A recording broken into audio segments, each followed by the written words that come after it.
Sir coffee.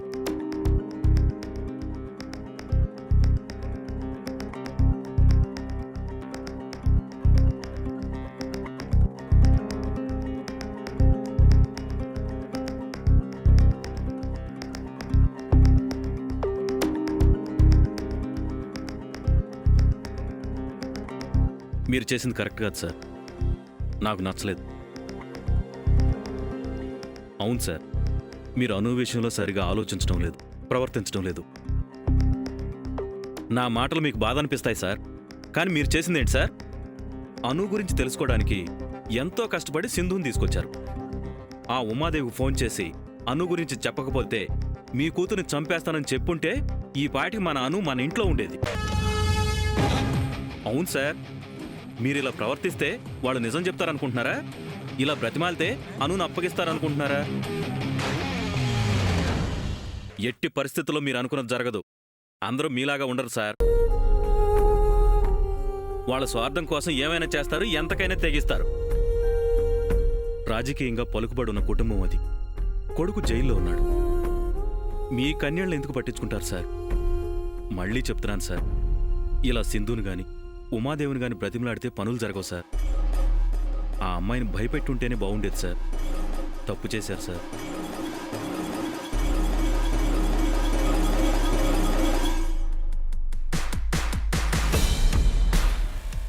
నువ్వెందుకు ఇలా చెప్తున్నావో నేను అర్థం చేసుకోగలను. నువ్వు చెప్పిన పద్ధతిలో వెళ్ళి నా కూతుర్ని తెచ్చుకోవాలనుకుంటే చాలా పెద్ద గొడవలు అయ్యేవి. అందులో ఒకరో ఇద్దరు ప్రాణాలు కూడా పోయేవి.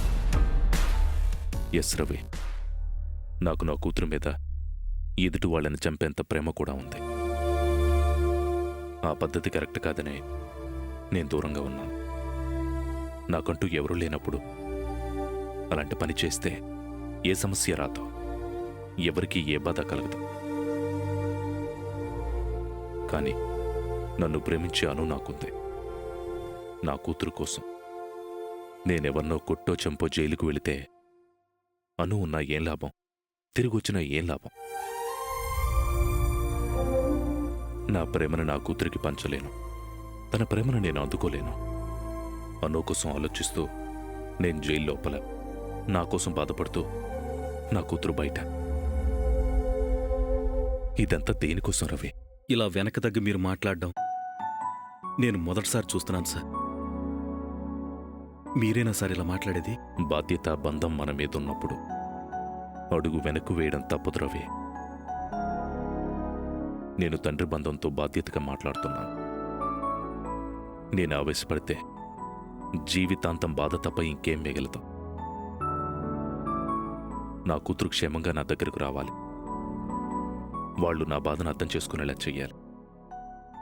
చేస్తాను. నా కూతురు నా దగ్గరకు వచ్చేలా చేస్తాను. నేను కోపం చూపిస్తే ఆవేశంతో నా కూతుర్ని నాకు వాళ్ళు దూరం చేస్తారు. దానివల్ల ఉపయోగం ఏముంది రవి? నా కూతురు నా దగ్గరకు వచ్చే వరకు నేను ఇలాగే ప్రయత్నం చేస్తాను.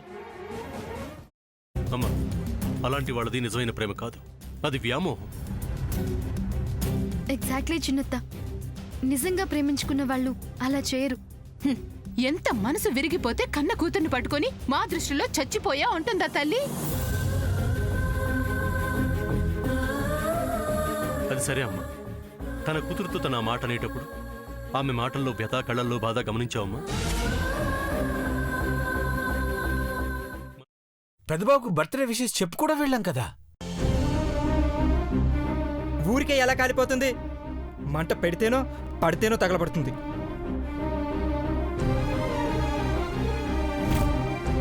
కరెక్ట్ చిన్నబాబు, నీకొచ్చినట్టే నాకు డౌట్ వచ్చింది. పార్వతే షర్టును తగలబెట్టిందనుకుంటా.